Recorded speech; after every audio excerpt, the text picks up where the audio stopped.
What's up, people? It's the Real King 187 here to give you my deck profile on the Lancer Frog Monarch, or Lancer Frog Monarch, or Lancer Frogs, however you want to do it. Alright, we'll go ahead and get started with 3 swap frogs. Pretty much one of the key cards of the deck. There are a total of 10 frogs in this deck, so they run pretty fluently through there with swap frog. Next up, Dew Frog. One of the combination cards that you run with Lancer. Equip them to Lancer. Every time Lancer tries to get destroyed, send one of your frog, your Dew Frogs to the graveyard. Go search for another frog in your deck.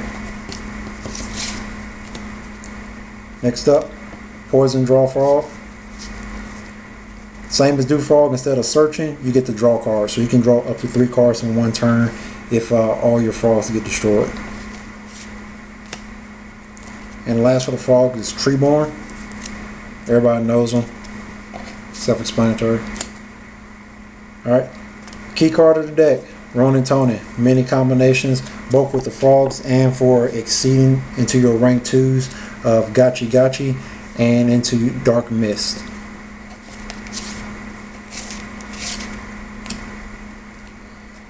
And here's the focus of the deck, Sea Lancer. He gets summoned to the field, either a tribute, special summon, however you want to do it. He comes out and grab any of your remove from play aqua monsters, equip them to him, and then now he has your opponent will have a hard time trying to destroy him.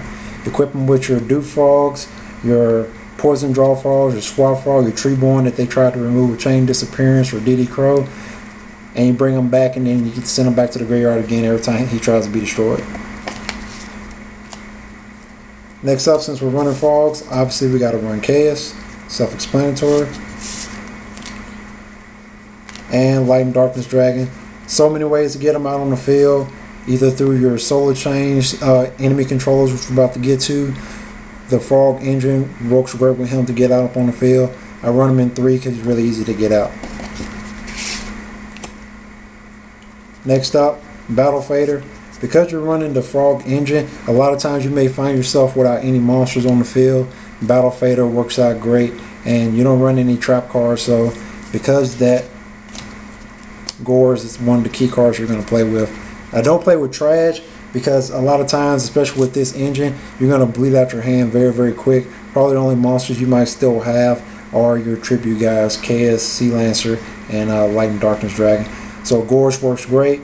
Drop him out, bring out his token, tribute them both for Light and Darkness Dragon, or tribute them for Chaos, or tribute them for Sea Lancer. However you want to do it, either way this card wins. Alright, moving on to the spells. One of the key spells, Savage. Pretty much grab half the monsters in your deck back out of the graveyard to include Sea Lancer, and that'll be the main one you want to grab.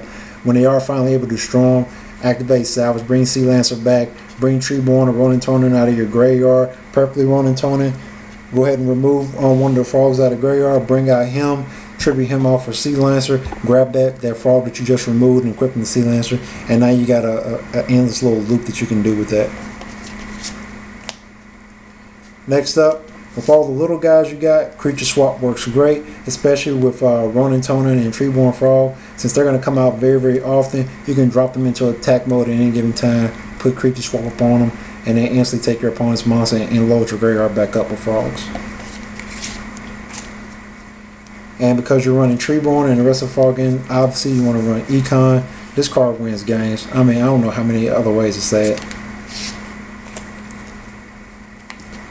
Last of the big spells for this deck is Soul Exchange. Like I said, you run a total of 9 tributes in this particular build, so it works great with Light and Darkness Dragon. Treeborn's easy guy to get out. Use Soul Exchange, take their monsters, drop out Lad, and he can just sit up on the field and wait.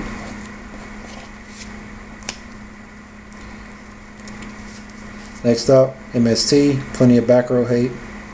You don't want to run. You don't want to have to run into that Chain Disappearance. If it does happen, it happens, but you want to go ahead and get rid of it. And lastly, Heavy Storm. Obviously, running the Frog Engine, you're not going to be running any trap cards. You can always side into it. That's a great thing about the about the Lancer Frog variation. You can mix and match out, and you can play with trap cards in this deck because you're going to be because Ronin Tone is going to come out so often. He doesn't require you to have any spelling. He doesn't require spelling trap cards to not be up on the field, so you can just drop them out anytime. But that is my build on the Lancer Frogs or Lancer Frog Monarchs. If you have any comments, any questions, any suggestions, leave them down below. And as always, when you enter the throne room, bow down to the king.